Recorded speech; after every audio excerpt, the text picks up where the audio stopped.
Sorry. Series Kiran అన్న. Basic గా కిరణ్ అంటే నాకే కాదు అందరికీ ఆయన అంటే ఇష్టం, ఒక ఇన్స్పిరేషన్. ఒక యాక్టర్ గానే కాకుండా బయట ఆయన ఎన్నో మంచి పనులు చేయడం వల్ల ఆయన అంటే చాలా మందికి ఇష్టం. అందుకనే ఆయన మూవీకి ఇలాంటి రివ్యూ ఇస్తున్నాను కాబట్టి సారీ. ఎందుకంటే మా రివ్యూ చిట్ చాట్ గురించి మీకు తెలిసిందేగా, జెన్యున్ మూవీ రివ్యూస్ ఇస్తాం. ఇంకా లేట్ చేయకుండా వీడియో అయితే స్టార్ట్ చేసేద్దాం. హీరో సారీ కానీ థ్యాంక్ యూ కానీ చెప్పడు. అలాగే మన హీరోకి బ్రేకప్ అయితే అవుద్ది, ఇంకో కాలేజీలో జాయిన్ అవుతాడు, ఇంకొక అమ్మాయి అయితే పరిచయం అవుద్ది. వీళ్ళిద్దరి మధ్యలోకి తన ఎక్స్ అయితే వస్తుంది. అసలు ఎందుకు వచ్చింది, అసలు ఓవరాల్ గా ఏం జరిగింది అనేది మనం మూవీ చూసి అయితే తెలుసుకోవాలి.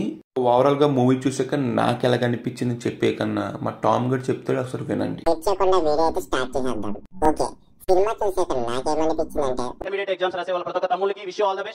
ఎగ్జామ్స్ బాగా రాయండి. మీకు ఏదైనా ఎగ్జామ్స్ లో చదివేటప్పుడు బాగా చదివి హెడ్ ఏక్ వస్తే దిల్రుబా సినిమాకి వెళ్ళండి, ఏం పర్లేదు. హెడ్ ఏక్ తగ్గుతుంది, మీరు ఇంకా ఎగ్జామ్ బాగా రాస్తారు. ఇప్పుడు కిరణ్ నా స్పీచ్ విన్నారు కదా, ఇంటర్ ఎగ్జామ్స్ రాసే వాళ్ళు బాగా చదివి హెడ్ ఏక్ వస్తే కనుక నా సినిమాకి రండి అని. ఒకవేళ అది విని ఒక ఇంటర్మీడియట్ స్టూడెంట్ అనే వాడు వెళ్తే కనుక రాని హెడ్ ఏక్ కూడా ఈ సినిమా చూస్తే వచ్చేస్తుంది. అలా ఉంది. మూవీకి వెళ్లే ముందు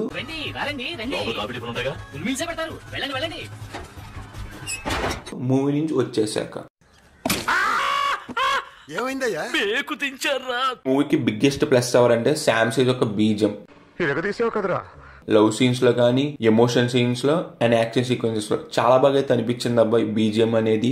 హీరోయిన్ తో అక్కడక్కడ కొన్ని క్యూట్ సీన్స్ అయితే పర్లేదు బానే వర్కౌట్ అయినాయి. ఇంకోటి కిరణ్ అన్న స్క్రీన్ ప్రెజెన్స్ కూడా పర్లేదు బానే అయితే అనిపించింది నాకైతే. సత్యతో కామెడీ అయితే ట్రై చేయాలనుకున్నారు, అసలు వర్కౌట్ అయితే అవ్వలేదు. రైటింగ్ కూడా చాలా బిలో పార్ అయితే అనిపించింది, చాలా వీక్ గా అయితే ఉన్నది మూవీలో రైటింగ్ అనేది. సెకండ్ హాఫ్ లో హీరోయిన్ ఒక ఎక్స్ లవర్ అయితే వస్తుంది. ఆ సీన్స్ కూడా చాలా బోర్ కొడతా ఉంటాయి, ఏం జరుగుద్దో అర్థమవుద్ది, ఎప్పుడైపోతారా బాబు కూడా అనిపిస్తుంది మనకి. సెకండ్ హాఫ్ లో సడన్ గా ఒక విలన్ ఎంట్రీ అయితే ఉంటది, పోతారు మొత్తం పోతే. రాగానే నాకు ఒకటైతే అనిపించింది, సునీల్ గారితో ఒక డైలాగ్ ఉంటది కదా, సర్వనాశనం చేసేసామని, అదే అనిపించింది. ఇంకా విలన్ క్యారెక్టర్ గురించి చెప్పాలంటే ఏం చెప్పలేనబ్బా బాబోయ్, చాలా డేంజర్ క్యారెక్టర్ అనేది మనకి మూవీలో. ఎమోషన్ కానీ డ్రామా కానీ ఈ రెండు వర్కౌట్ అయి ఉంటే మూవీ అనేది చాలా బాగుండు. ఈ మూవీలో ఈ రెండు కూడా అంతైతే వర్కౌట్ అయితే అవ్వలేదు. ఇంకొకటి విలన్ ఒక ఎంట్రీ, ఒక మూవీలో ఒక విలన్ ఉండాలి కాబట్టి పెట్టేసినట్టయితే ఉన్నది. ఈ మూవీలో ఒక విలన్ వీళ్ళ దగ్గరికి ఎందుకు వస్తుంది ఆ పాయింట్ చూసాక నాకైతే మాత్రం మైండ్ అయితే పోయింది. ఎందుకురా బాబా పాయింట్ గురించి మాట్లాడుకుంటాం కదా విలన్ గురించి, తలకాయ పూట ఒకటి తక్కువ అంతే మనకి.